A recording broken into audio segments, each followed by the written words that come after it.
Imaginez devenir la première république noire de l'histoire après la seule révolte d'esclaves réussie que le monde ait jamais connue, pour vous retrouver à nouveau pris au piège, cette fois par la dette. C'est exactement ce qui est arrivé à Haïti, forcé de payer, sous la menace des canons, une rançon qui saboterait son avenir et déclencherait une vague de souffrance encore ressentie aujourd'hui. Une nation d'anciens esclaves, saignant à blanc pour payer leurs anciens oppresseurs. Pendant plus de 100 ans, Haïti a consacré 80% de ses revenus à cette dette, enrichissant des banques étrangères tandis que son propre peuple souffrait. Écoles, hôpitaux, routes, tout fut sacrifié. Résultat, un désastre économique qui continue d'impacter Haïti aujourd'hui. Qui en a profité? Qui en est responsable? Nous allons explorer en profondeur l'histoire choquante et méconnue de la dette de l'indépendance haïtienne. Vous ne voudrez pas manquer ce chapitre crucial de l'histoire qui explique tant les défis actuels d'Haïti.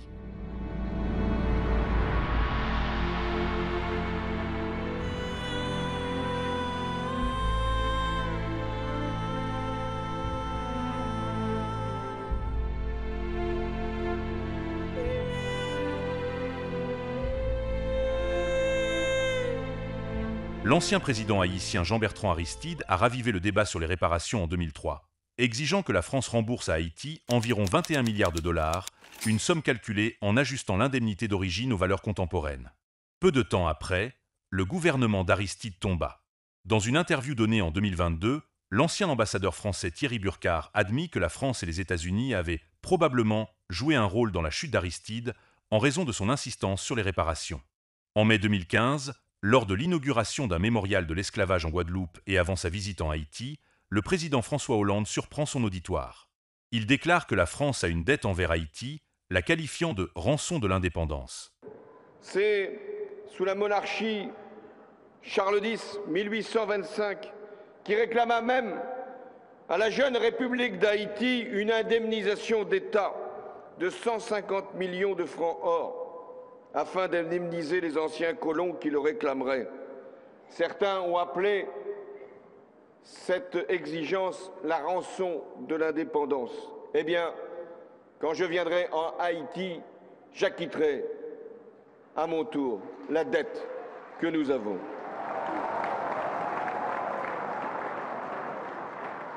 L'espoir renaît un instant que la France s'apprête à faire un geste concret. Malheureusement, dès le lendemain, l'Élysée rétropédale. Les conseillers de Hollande précisent qu'il parlait d'une dette morale et non financière, coupant court à toute idée d'indemnisation. Les grands médias internationaux, en particulier The New York Times, ont contribué à relancer le débat. En 2022, une enquête intitulée « La rançon » révéla l'impact dévastateur de l'indemnité sur l'économie haïtienne.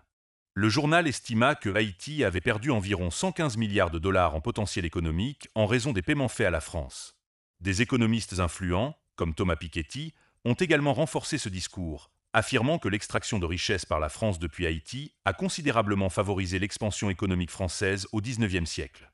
Il soutient que la France a une obligation morale de rembourser Haïti, potentiellement à hauteur de plusieurs dizaines de milliards de dollars.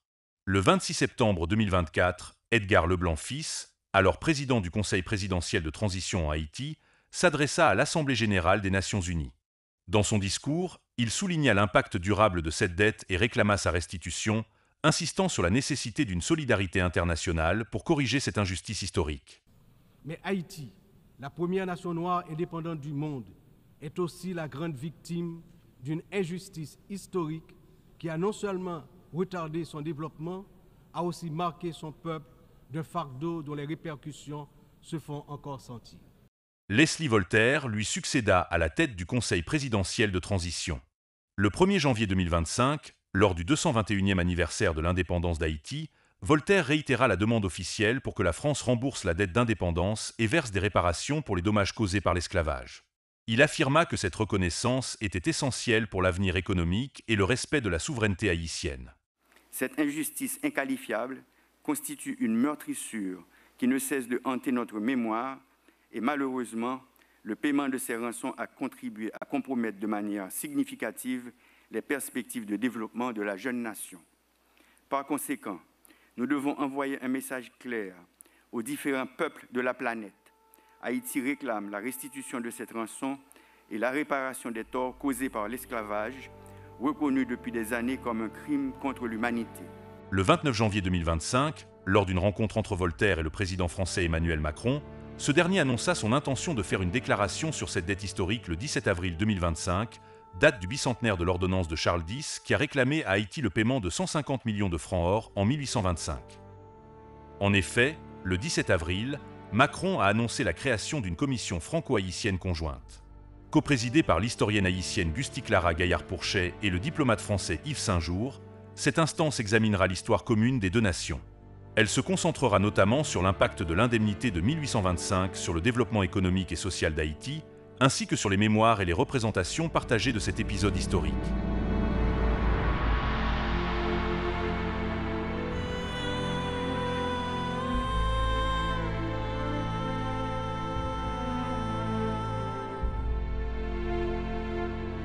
Après sa déclaration d'indépendance en 1804, issue d'une révolution réussie d'esclaves menée d'abord par Toussaint Louverture et ensuite Jean-Jacques Dessalines, Haïti a fait face à un isolement international important.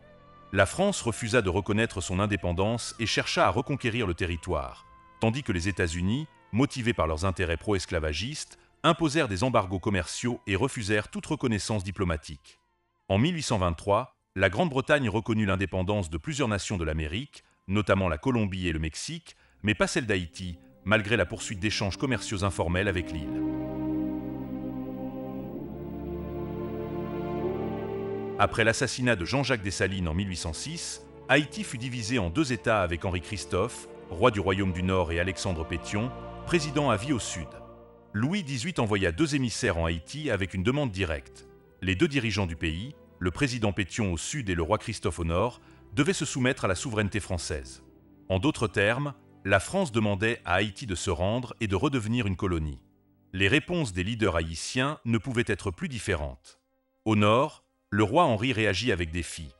Il fit immédiatement arrêter et emprisonner l'émissaire français qui s'approcha de lui. Christophe avait investi massivement dans des fortifications, comme la massive citadelle La Ferrière, et était prêt à se battre plutôt qu'à compromettre l'indépendance haïtienne. En revanche, Alexandre Pétion dans le sud adopta une approche plus conciliante. Pétion refusa catégoriquement tout retour au statut colonial. Cela était non négociable. Mais il concéda le principe d'indemniser les anciens colons pour la perte de biens immobiliers, plantations, bâtiments, etc., mais pas pour la perte des esclaves. Puisque la France elle-même avait aboli l'esclavage en 1794, bien que temporairement, Pétion argua qu'Haïti ne devrait pas avoir à payer pour des esclaves qui avaient été libérés par un décret français. Cependant, il était prêt à discuter des paiements pour les terres et les équipements laissés par les anciens planteurs. Pétion proposa même une somme spécifique. Il suggéra en privé qu'Haïti pourrait payer environ 15 millions de francs, soit à peu près ce que la France avait reçu des États-Unis en 1803 pour la Louisiane. Le gouvernement de Louis XVIII rejeta cependant d'emblée la proposition de Pétion. Pour le roi et ses conseillers, toute idée de traiter Haïti comme un égal souverain ou d'accepter un paiement d'un pays d'anciens esclaves était insultante. Louis XVIII considérait encore les Haïtiens comme de simples esclaves fugitifs plutôt que comme une nation légitime. Jugeant l'offre de Pétion insuffisante et les dirigeants haïtiens comme des moins que rien, la France rompit les pourparlers. Les émissaires français repartirent les mains vides et la France maintint sa position selon laquelle Haïti était une possession rebelle, à reconquérir un jour ou, à défaut, à rançonner à un prix bien plus élevé. Avec l'échec de la mission de 1814, la France ne renonça pas à ses ambitions sur Haïti. Une reconquête militaire étant irréaliste, la France usa de son influence navale et diplomatique pour isoler Haïti et maintenir son gouvernement sous pression. Des navires de guerre français patrouillèrent occasionnellement près des côtes haïtiennes, un rappel que la menace d'une intervention militaire n'était pas totalement écartée. Les dirigeants haïtiens, en particulier Henri Christophe, prirent ces menaces au sérieux. Christophe établit un accord secret avec la Grande-Bretagne. En échange de la promesse haïtienne de ne pas inciter à la rébellion dans les colonies britanniques des Caraïbes, des agents britanniques l'informeraient en cas de préparatifs d'expédition française contre Haïti. Ce réseau de renseignements était un moyen pour Christophe de contrer les manœuvres françaises et de protéger son royaume. À l'intérieur d'Haïti, Christophe et Pétion adoptèrent des mesures pour préparer la nation à un éventuel affrontement prolongé. La citadelle La Ferrière, construite sous les ordres de Christophe, était une forteresse de dernier recours, destinée à permettre une résistance en cas d'invasion française.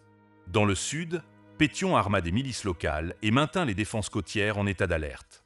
Mais les dirigeants haïtiens savaient que la seule préparation militaire ne suffirait pas.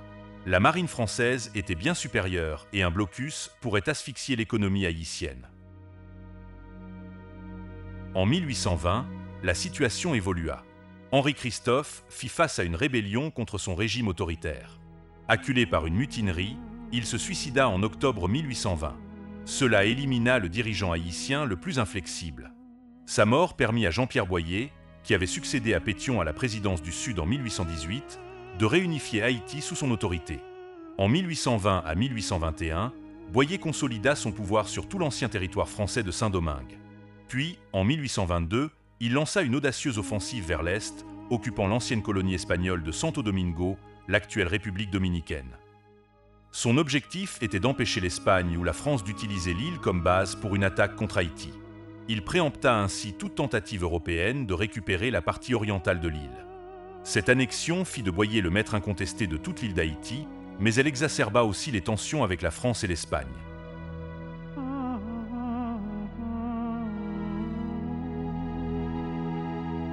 Dès qu'il eut unifié Haïti en 1820 et pris le contrôle de Santo Domingo en 1822, Boyer comprit l'urgence d'obtenir une reconnaissance internationale.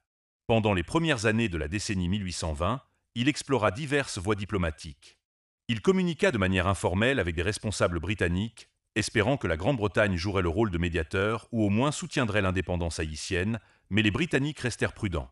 Ils ne voulaient ni contrarier la France, ni encourager des révoltes d'esclaves dans leur propre colonie. Boyer chercha également à établir des relations avec les États-Unis, offrant des avantages commerciaux et une amitié diplomatique. Toutefois, les États-Unis, sous les présidents James Monroe puis John Quincy Adams, maintinrent leur distance. Face à ces obstacles, Boyer concentra ses efforts sur une percée avec la France. En 1823, il tenta de rompre l'isolement diplomatique d'Haïti en envoyant des représentants à Bruxelles pour des négociations avec la France. Le 16 août de cette année-là, les émissaires haïtiens proposèrent un accord avantageux. Haïti renoncerait complètement à tous les droits de douane sur les marchandises françaises pendant 5 ans, après quoi les tarifs seraient réduits de moitié de façon permanente. Malgré l'avantage économique évident que cela offrirait aux marchands français, la France rejeta catégoriquement l'offre, maintenant sa position intransigeante motivée par les anciens propriétaires d'esclaves et les intérêts coloniaux. Reconnaissant qu'une résolution diplomatique pacifique pourrait être impossible, Boyer commença des préparatifs défensifs tout au long de 1824, déplaçant les ressources militaires haïtiennes vers l'intérieur du pays pour se protéger contre une possible invasion française. Néanmoins, lorsque la France invita à nouveau les diplomates haïtiens, Boyer y vit une opportunité d'éviter la guerre et envoya 2 émissaires à Paris en juin 1824. Durant ces discussions cruciales de l'été, Haïti fit une concession sans précédent, offrant explicitement une compensation financière à la France, une indemnité, en échange d'une pleine reconnaissance diplomatique. Cependant, les exigences françaises s'avérèrent inacceptables. Les négociateurs français insistèrent pour ne reconnaître la souveraineté d'Haïti que sur la moitié occidentale d'Hispaniola, niant effectivement l'autorité haïtienne sur le territoire oriental récemment annexé. Pire encore, la France cherchait à maintenir son contrôle sur la politique étrangère d'Haïti, réduisant son indépendance à une simple autonomie nominale. Incapables d'accepter des conditions qui compromettaient la souveraineté si durement acquise d'Haïti, les diplomates de Boyer virent les négociations s'effondrer. Avec l'échec renouvelé de la diplomatie, Haïti se retrouva dans une position de plus en plus vulnérable, forçant Boyer à redoubler les préparatifs militaires alors que la menace d'une confrontation avec la France se faisait toujours plus imminente.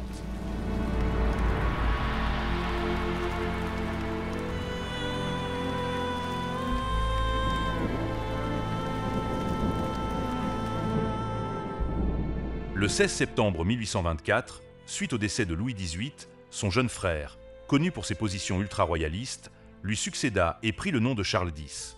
Au début de 1825, le nouveau roi prit une décision capitale et unilatérale qui va sceller le destin d'Haïti pour des générations. Il publia une ordonnance royale le 17 avril de cette année déclarant que la France reconnaîtrait l'indépendance d'Haïti, mais à un prix exorbitant. L'ordonnance fixait l'indemnité à 150 millions de francs, une somme exagérément élevée et hors de portée des Haïtiens. Cet argent était explicitement destiné à indemniser les anciens colons de Saint-Domingue pour leur perte de propriété, y compris les esclaves affranchis lors de la Révolution haïtienne. Pour mieux comprendre, 150 millions de francs représentaient une somme astronomique. C'était environ 10 fois les revenus annuels du gouvernement haïtien à cette époque et environ 15% du budget annuel de la France. C'était aussi près de 10 fois ce que les États-Unis avaient payé à la France pour l'achat de la Louisiane en 1803. Les autorités françaises savaient que l'économie haïtienne était anémique.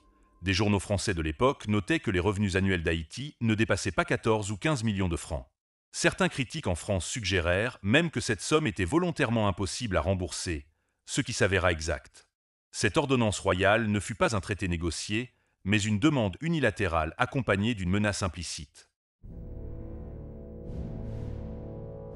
Pour s'assurer que le président Boyer comprenait bien le message, Charles X envoya une escadre de 14 navires de guerre, sous le commandement du baron de Mâcon, vers Port-au-Prince. En juillet 1825, quand la flotte française armée de plus de 500 canons apparut au large des côtes haïtiennes, la capitale haïtienne fut plongée dans l'angoisse. Négociations sous la menace. Les récits de l'époque décrivent une situation tendue. Les navires de guerre français mouillèrent dans le port, tandis que les batteries côtières haïtiennes restaient silencieuses. Boyer convoqua son conseil et le Sénat haïtien pour décider de la marche à suivre. D'un côté, refuser l'ordonnance signifierait presque certainement une attaque immédiate de la France. De l'autre, accepter des conditions aussi écrasantes sous la menace ternirait la légitimité du gouvernement de Boyer aux yeux du peuple haïtien. Certains officiers haïtiens auraient incité à la résistance, rappelant les batailles victorieuses contre les Français 20 ans plus tôt. Cependant, ces batailles avaient été remportées dans des circonstances très différentes, grâce à une ferveur révolutionnaire unifiée et contre une armée française affaiblie par les maladies et ses guerres en Europe. En 1825, Haïti faisait face à la deuxième marine la plus puissante du monde et à un trésor épuisé.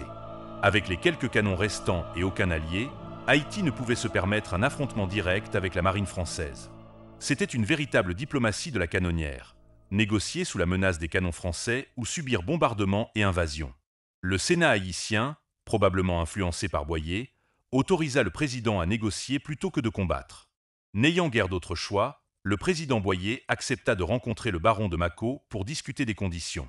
Durant les négociations du 11 juillet 1825, Boyer fit remarquer à Mâcon que la somme exigée était exorbitante et que Haïti ne pourrait jamais verser 150 millions en 5 ans, sans détruire son économie. Mâcon, agissant selon des ordres stricts, insista pour que l'ordonnance soit acceptée telle qu'elle, mais consentit à transmettre à Paris la demande de Boyer pour une réduction de la somme. Le 11 juillet 1825, à bord du navire du baron de Mâcon ou au palais présidentiel, les récits varient, Jean-Pierre Boyer signa le document acceptant l'ordonnance française. L'accord officiel d'indemnité comportait plusieurs points importants à souligner. Premièrement, Haïti s'engageait à payer 150 millions de francs à la France, en 5 versements annuels égaux, entre 1825 et 1829. En contrepartie, le roi Charles X de France reconnaissait officiellement l'indépendance d'Haïti et renonçait à toute revendication de souveraineté sur le territoire et sa population. Haïti accepta également une réduction de 50% des droits de douane pour les marchandises et navires français durant une période déterminée. Le texte humiliant stipulait clairement « Les habitants actuels de la partie française de Saint-Domingue paieront la somme de 150 millions de francs destinée à indemniser les anciens colons. » En signant, Boyer demanda formellement une révision de la somme et des conditions trop lourdes, plaidant qu'elle dépassait les capacités financières d'Haïti. Cette requête ne serait prise en compte que des années plus tard. Immédiatement après avoir signé, Boyer ordonna une journée nationale d'action de grâce pour célébrer cette reconnaissance de l'indépendance.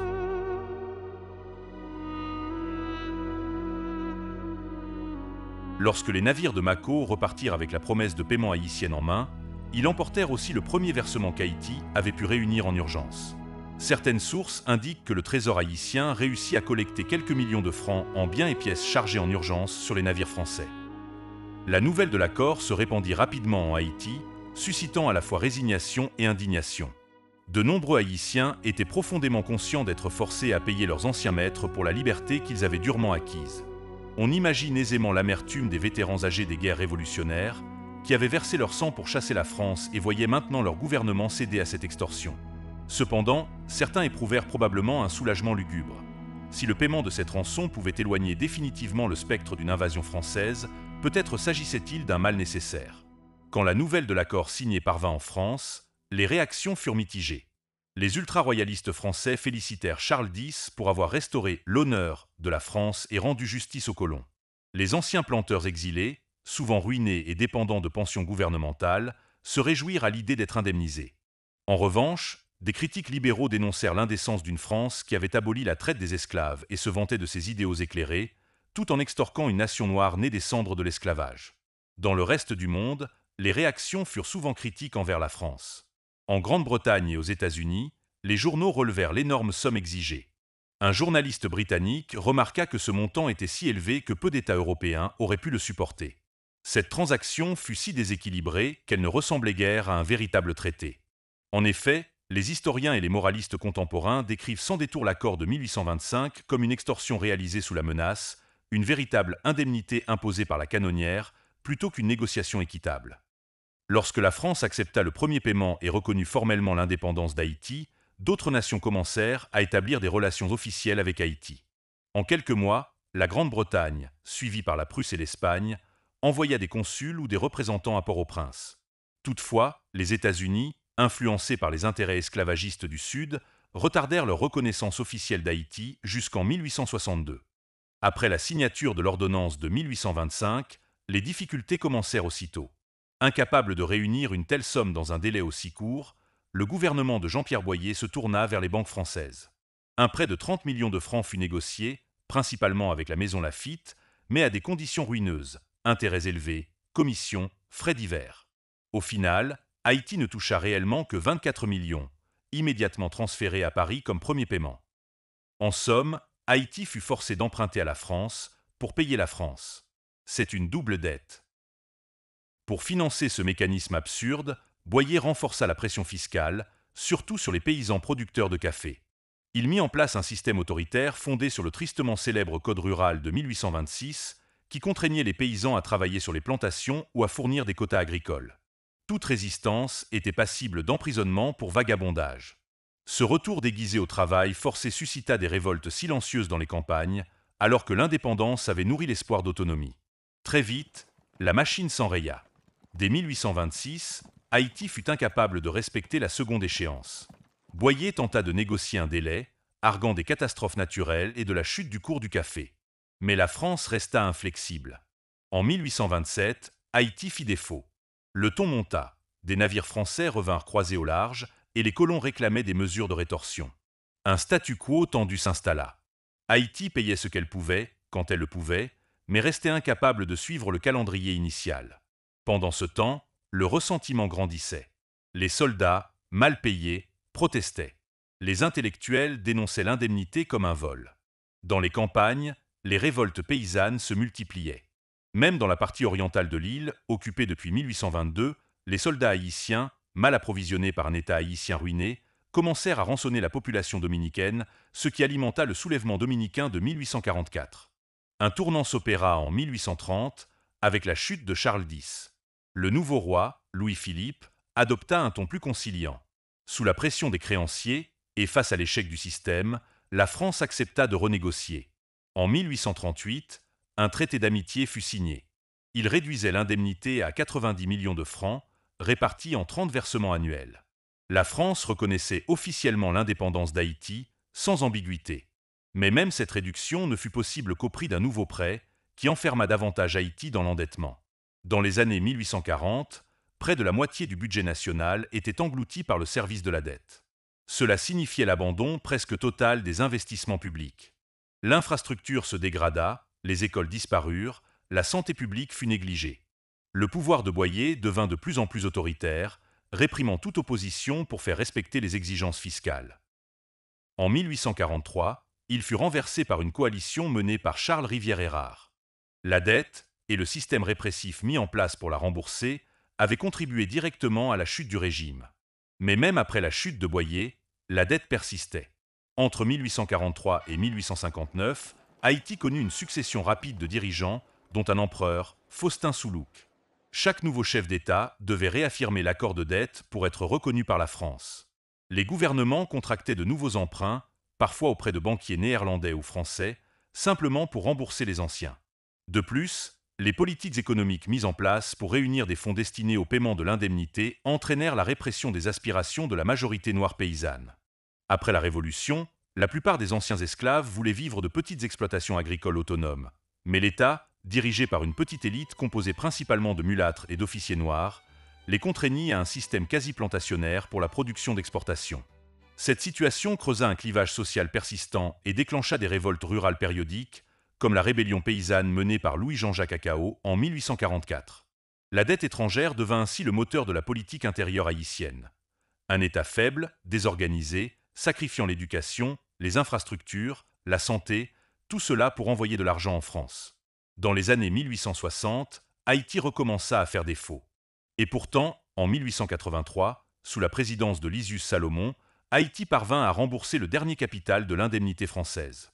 Selon la tradition populaire haïtienne, Salomon fit brûler les obligations dans un feu de joie à Port-au-Prince. Mais cette dernière victoire fut elle aussi illusoire. Elle avait été rendue possible par un nouveau prêt, contracté en 1875, auprès du Crédit industriel et commercial, une banque française. Ainsi, même après que les anciens colons eurent été intégralement indemnisés, la saga de la dette haïtienne était loin d'être terminée. Le pays avait simplement échangé une dette envers le gouvernement français et les planteurs contre une dette envers des banquiers et des financiers privés. Cela ouvrit la voie à de nouveaux acteurs internationaux dans l'endettement haïtien, comme nous le verrons par la suite.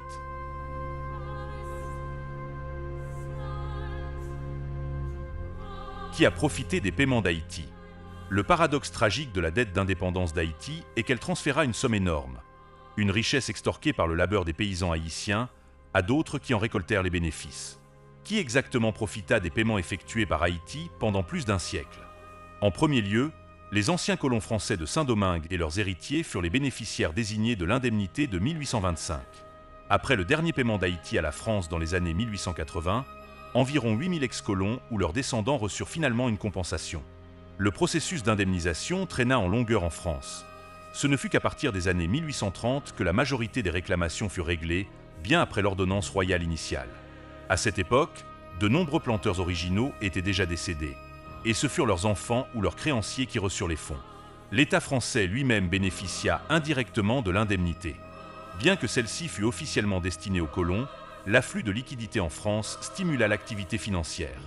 Par exemple, le prêt initial de 30 millions de francs qu'Haïti contracta en 1825 alla directement dans les coffres des banques françaises avant d'être distribué aux bénéficiaires, agissant ainsi comme une injection de capitaux dans l'économie post-napoléonienne. Plus tard, lorsqu'Haïti contracta le prêt de 1875, ce fut en partie pour rembourser l'indemnité restante. Cet emprunt fut levé sur les marchés financiers parisiens, générant probablement des profits pour les banquiers et les souscripteurs. En parlant des banquiers, les maisons bancaires françaises et les investisseurs émergèrent comme les grands gagnants sur le long terme. La structure de la dette força Haïti à emprunter à plusieurs reprises. Chaque emprunt signifiait des paiements d'intérêts et des commissions qui quittaient le pays.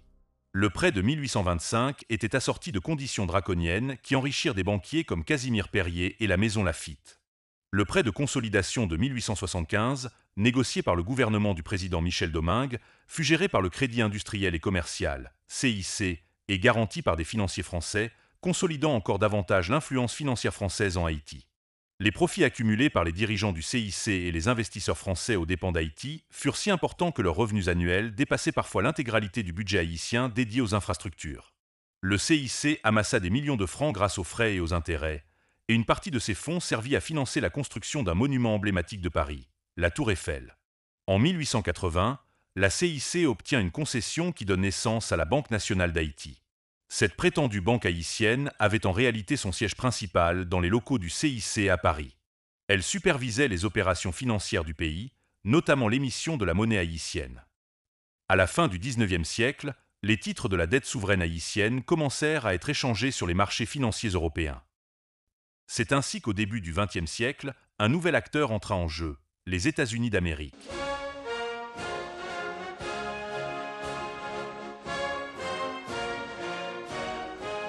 Les banquiers américains, notamment la National City Bank de New York, précurseur de Citibank, prirent une participation importante dans la dette haïtienne vers 1910 à 1911.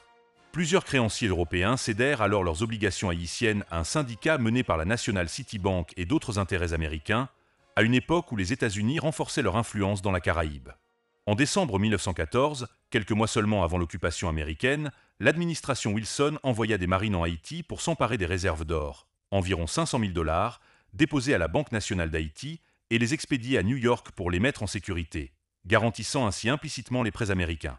En 1915, alors que le chaos politique en Haïti et la crainte d'une ingérence allemande offraient un prétexte idéal, les États-Unis occupèrent le pays. L'une des premières actions des Marines américains fut alors de prendre le contrôle des bureaux des douanes haïtiennes et du Trésor national, essentiellement afin d'assurer le remboursement des dettes aux investisseurs américains. Durant l'occupation américaine d'Haïti, 1915 à 1934, les États-Unis supervisèrent les finances du pays et détournèrent une partie considérable des revenus haïtiens vers le service de la dette restante. Le dernier paiement auprès de la National City Bank of New York, qui gérait alors le compte de la dette, fut effectué en 1947 sous la présidence de Dumarsais estimé. Cet événement marqua la fin d'une ère. Le coût économique total lié à cette rançon est estimé aujourd'hui à près de 115 milliards de dollars, en tenant compte de l'argent versé, des intérêts cumulés et des opportunités de développement perdues. Cette fuite massive de capitaux a privé Haïti d'investissements cruciaux dans les infrastructures, l'éducation et la santé, bloquant durablement le progrès économique et social du pays. La nécessité constante de rembourser cette dette a forcé les gouvernements haïtiens successifs à privilégier des politiques fiscales répressives causant des mécontentements au sein de la population et des troubles politiques. Ces dernières décennies, la dette d'indépendance de 1825 a refait surface dans les discussions publiques et académiques, menant à une réévaluation de cette injustice historique. Des juristes ont soutenu que l'indemnité de 1825 constitue une extorsion au regard du droit international moderne, puisque l'accord fut signé sous la menace militaire, un acte qualifié de « diplomatie de la canonnière ». Haïti pourrait-elle un jour mobiliser sa diplomatie ou intenter une action en justice pour récupérer les fonds extorqués par la France? Cette question oscille entre l'enjeu moral et la réalité géopolitique. D'un point de vue juridique, on pourrait soutenir que les accords de 1825 et 1838 ont été signés sous la contrainte et sont donc nuls ab initio, invalides dès le départ. Contrairement aux revendications générales liées à l'esclavage, qui manquent souvent d'une transaction spécifique quantifiable, le cas d'Haïti repose sur un document signé officiellement, un montant précis exigé, des paiements enregistrés et prouvés. Il existe donc une trace écrite incontestable de cette injustice, ce qui pourrait renforcer la légitimité morale et politique d'Haïti, sinon son argument strictement juridique. À mesure que la prise de conscience mondiale grandit, il pourrait devenir intenable pour la France de continuer à opposer un refus catégorique. Reconnaître qu'un petit État noir a été harcelé et extorqué par un empire résonne bien au-delà du cas haïtien. Cette reconnaissance pousse à une réflexion plus large sur la manière dont les inégalités mondiales modernes se sont construites. Cette double dette a lourdement pesé sur le destin d'Haïti, perpétuant une forme de domination économique bien après la fin de la domination politique. Aujourd'hui, même si les chaînes visibles de la servitude ont disparu, les chaînes invisibles de la dette et du sous-développement subsistent encore en partie. Mais le moment de la reconnaissance est venu. À mesure que les faits historiques sont mis en lumière et diffusés, que la conscience mondiale évolue sur les questions de mémoire et de réparation, il reste l'espoir que justice sera rendue, même tardivement, à la première République noire du monde.